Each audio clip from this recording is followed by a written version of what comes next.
Download this code and get free GPT-4o from codegive.com, link in the description below. Running a Django app on Heroku is a popular choice for deploying web applications due to its ease of use and scalability. Here is a step-by-step tutorial on how to run a Django app on Heroku. 1. Create a Django app. First, you need to have a Django application that you want to deploy on Heroku.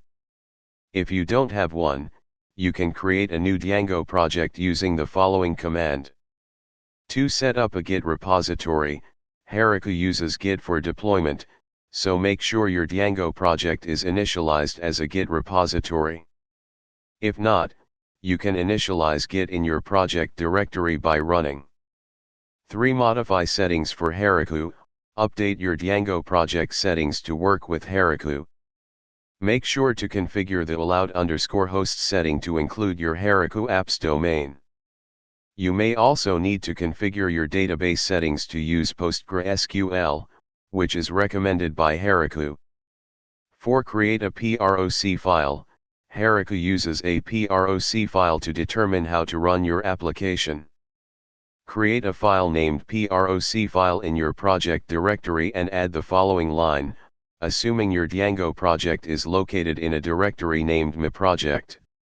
5. Install required dependencies.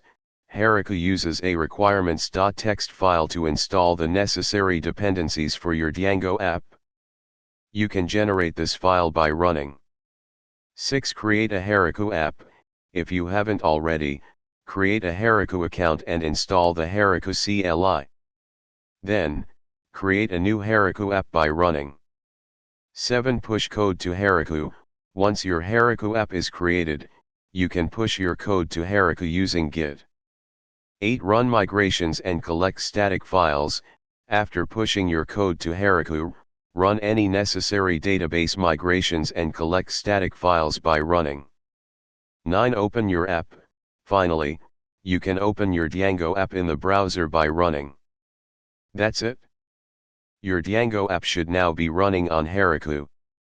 You can continue to make changes to your app locally, commit them to Git, and push them to Heroku to update your app.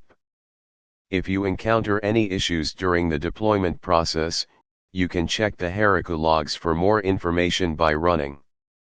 I hope this tutorial helps you deploy your Django app on Heroku successfully.